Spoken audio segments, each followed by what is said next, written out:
Sholat menurut Siti Jenar punya 3 dimensi. Sholat syariat, sholat torekot, dan sholat hakikat. Dengan istilahnya sendiri. Sholat syariat itu yang sembah raga tadi. Iyalah, wong yo kendaraannya ini. Kalau nggak ada bukti aktivitas fisiknya, nanti tidak kelihatan kepatuhannya. Ya buktinya kita tunduk pada Allah itu ada sembah raga. Ya sholat lah, ya zakat lah. Jangan cuma diambil semangatnya. Pak, sholat itu kan doa, Pak. Saya sudah berdoa tiap hari, Pak. Sholat itu kan intinya ingat sama Allah, Pak. Saya ingat terus, Pak, sama Allah. Jadi saya nggak perlu sholat. Kalau kamu ingat dan percaya sama Allah, Allah nyuruh kamu sholat. Kan gitu. Saya sering menganalogikan pintu dan rumah.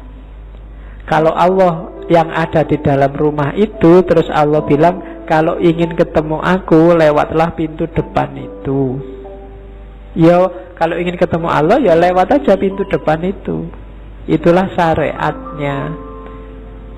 Tapi kan yang penting ingat, Pak, nggak harus lewat pintu depan itu. Yang penting ketemu kan bisa lewat jendela misalnya. Loh, iya lewat jendela mungkin kamu bisa ketemu Allah. Tapi mungkin Allah tidak berkenan. Wong Allah sudah bilang lewat pintu. Ya pintunya itu syariat. Itulah sembah raga. Bukan olahraga loh ya, sembah raga. Tapi memang sembah raga ini kalau nanti nggak masuk ke dimensi torekot dan hakikat, hasilnya memang olahraga. Cuma aktivitas fisik. Sholat bikin kita sehat, sholat bikin kita segar. Mungkin sampai itu aja. Aliran darah mengalir ke bawah, mungkin sampai itu aja. Hanya sembah raga. Syaratnya kesucian fisik. Ya pakai air. Wudu, kalau yang punya hadas besar ya mandi. Dan sembah raga ini manifestasi dari penghambaan, ketundukan, kepatuhan, kebersamaan, harmoni. Harmoni itu misalnya kita harmoni diri sendiri dan harmoni dengan orang lain itu ya. Kalau kita jamaah misalnya, itu kan ada fungsi harmoni bersama yang lain. Aspek syariat raganya. Ya, itulah bukti bahwa kita tunduk, bahwa kita patuh. Ya kayak kita upacara itu loh, pakai hormat terus tangannya diangkat. Itu kan, alah saya nggak ngangkat tangan juga tetap menghormati merah putih. Enggak, ada bukti resminya. Diatur oleh negara, tangannya diangkat. Nah, bukti resmi kita bahwa kita yakin Allah adalah Tuhan yang mengatur alam semesta dan kita percaya, itu yang fisik. Kalau sholat ya sembah raganya. Oke, nggak usah khawatir. Modenya sembah raga, modenya syariat itu keragaman. Jadi itu kalimatnya Siti Jenar, sholat 5 kali sehari, puji dan zikir itu adalah kebijaksanaan dalam hati menurut kehendak pribadi. Benar atau salah, pribadi sendiri yang akan menerima dengan segala keberanian yang dimiliki. Jadi sholat itu kan sembah raga tadi, itu kan semacam tata krama sopan santun yang diwajibkan oleh Allah pada kita. Dan dia beragam. Keragaman itu maksudnya setiap pribadi, ya, setiap ulama, mungkin bahasa lainnya begitu, menafsirkan gaya sholat, cara sholat yang tidak seragam. Secara umum sih sama, tapi kan bagian-bagian tertentu ada yang beda loh. Itu keragaman. Syariat itu ternyata macam-macam kalau syariat. Ada yang takbiratul ihram pakai sendakep, ada yang tidak pakai sendakep. Ada yang, saya dulu pernah di Iran itu, yang imami orang Syiah di masjid besar. Terus kalau di sana misalnya sholat isya, ya jahar, imamnya jahar. Cuma waktu waladholin amin, aminnya tidak jahar. Jadi orang pelan-pelan bilang amin. Kalau saya dari Indonesia kan ya terbiasa jahar terus. Jadi waktu waladholin saya teriak sendirian amin. Nah, orang sana-sana podo ngelirik. Oh ini. Iya, Indonesia mesti itu. Kayaknya kelihatan. Kan dikasih tanah Karbala itu ditaruh di bawah. Kalau kita tidak ngasih mungkin dianggap lupa terus dikasih. Nah, kalau orang Indonesia kan dikasih tanah ya sujudnya agak menceng dikit. Jadi geser dikit biar nggak kena tanah itu. Itu syariat. Jadi fikihnya kalau Syiah kan fikih Ja'fari. Kalau kita pakai Syafi'i. Ada yang takbiratul ihram, wong sama-sama takbiratul ihram sendakep aja yang di atas perut, ada yang di dada kayak orang kena tembak itu, ada yang gini loh. Saya lihat ada yang Allahu Akbar begini. Sakit sekali dadanya kelihatannya. Ya, ada yang dibawa udel, macam-macam. Ada yang memahami softnya harus rapat sampai kakinya diinjak. Saya sering begitu. Kaki diinjak kita minggir, dikejar lagi, minggir lagi, dikejar lagi. Ayo. Iya. Kamu sholat kok jadi perlombaan nginjak kaki. Jadi kan itu syariat macem-macem. Nggak usah kaget, memang modenya beragam. Nggak apa-apa. Setiap orang sholat sesuai kemantepannya masing-masing. Itu tadi makanya keyakinan hatinya masing-masing. Loh, orang yang yakinnya benar di dada atas tadi, kalau dipaksa sholat disuruh menurunkan sendakepnya, ya dia jadinya tidak khusyuk. Orang yang biasanya mepet sampai nginjek kaki, terus dia tidak bisa nginjek kaki, itu gelisah mesti sholatnya. Aduh, kapan dapat kaki ini ya biar sholatnya sah, kan mesti begitu. Jadi itu modenya syariat, beragam, tidak masalah, jalani aja sesuai kemantepan. Itulah karakter dunia fisik. Fisik macam-macam. Tasahud aja ada yang biasa, ada yang bergetar, ya kan? Itu cuma sekedar tasahud. Ada yang tidak berdiri sama sekali, lemas terus. Ada yang seru, macam-macam, coba aja kamu lirik.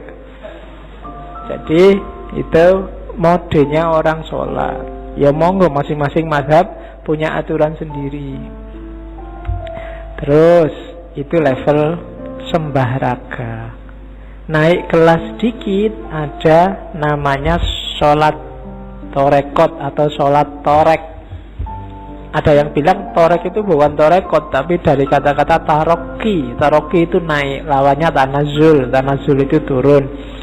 Ya monggo lah. Tapi istilahnya memang namanya sholat torek. Sholat torek ini sembah cipta. Jadi inilah dimensi batinnya sholat. Sholat yang tidak cuma olahraga. Kalau tadi yang jasmania bersucinya pakai air, yang rohania bersucinya memerangi hawa nafsu.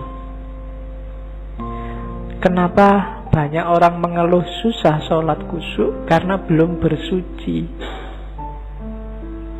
Masih penuh hasrat, penuh ambisi, penuh hawa nafsu, apalagi yang jelek-jelek. Konsentrasi mesti susah. Batinmu masih rame, urusannya masih banyak, urusan macam-macam, dunia ngantri di dalam sini semuanya.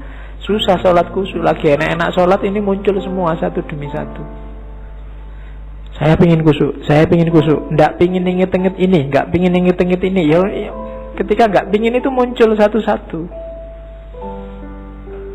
Jadi belum bersuci, sucikan dulu, buang semua yang duniawi, apalagi yang sifatnya hawa nafsu.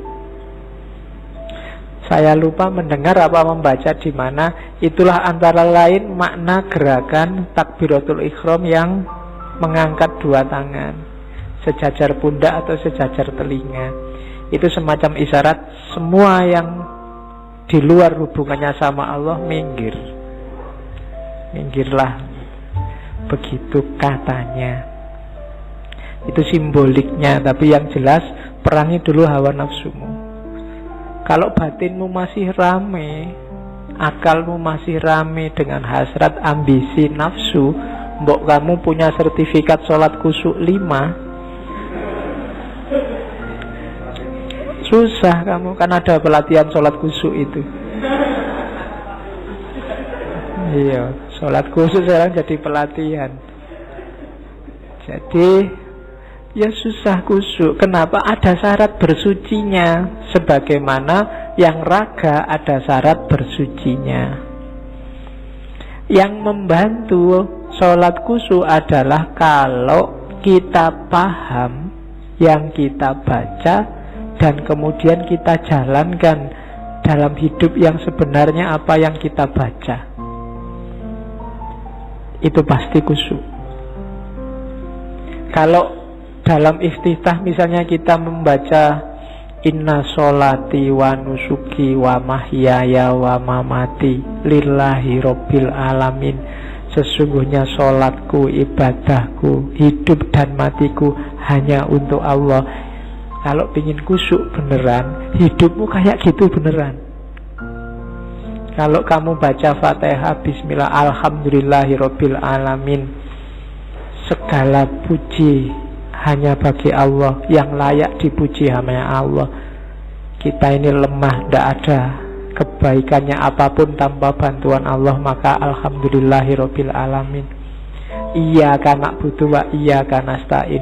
Aku tidak butuh siapapun dan tidak akan nyembah siapapun kecuali hanya Allah saja. Dan benar dalam hidup kita jalani itu. Dan seterusnya. Semua bacaan-bacaannya, doa-doanya kita hayati dan hidup dalam keseharian kita. Itulah sholat torek. Dari situ lahir kekhusyuan. Tidak cuma kekhusyuan dalam sholat, tapi juga kekhusyuan dalam hidup kita. Itulah yang oleh Al-Quran disebut tanha anil fahsya wal munkar. Kenapa banyak orang sholat masih tetap korupsi? Banyak orang jahat masih tetap korupsi. Cowok cewek pacaran nginep berdua di hotel dan jamaah dulu sebelum tidur bareng. Loh kok kamu ketawa, jangan-jangan pernah? Itu sholatnya hanya olahraga, sembah raga, belum torek, belum tanha anil fasya wal mungkar. Jadi makomnya harus naik.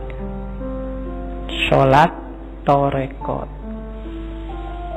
Terus naik lebih dalam lagi, ada namanya sholat hakikat, atau orang Jawa, Syekh Siti Jenar memperkenalkannya dengan istilah sholat daim.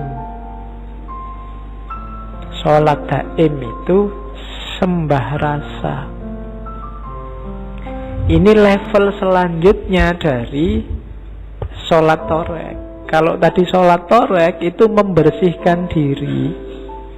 Kalau sholat daim ini dirinya sudah bersih, sekarang diisi terus menerus dengan yang baik-baik. Cara bersucinya dengan zuhud. Zuhud itu berarti tidak terlalu memasukkan variabel dunia dalam hidup.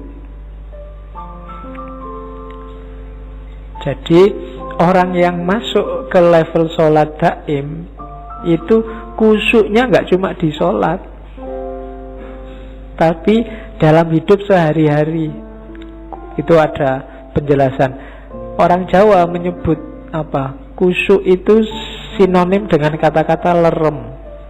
Lerem itu sudah mengendap, sudah tenang, sudah mantap, tidak bisa goncang-goncang lagi, sudah stabil. Jadi orang yang sholat daim itu berarti orang yang tiap detik kehidupannya itu kekhusyukan. Bukan kok sholat terus menerus, bukan ndak syariat terus batinnya sholat terus, ndak. Ya syariat, ya torekot, tapi berlanjut terus dalam hidupnya, itulah sholat daim. Kesadarannya selalu kesadaran Allah, ndak pernah putus. Menjauhkan diri dari perbuatan jelek dan mengisi dengan perbuatan baik dengan landasan kesadaran bahwa Allah selalu ada, menyertai. Dasarnya tadi kan syahadat.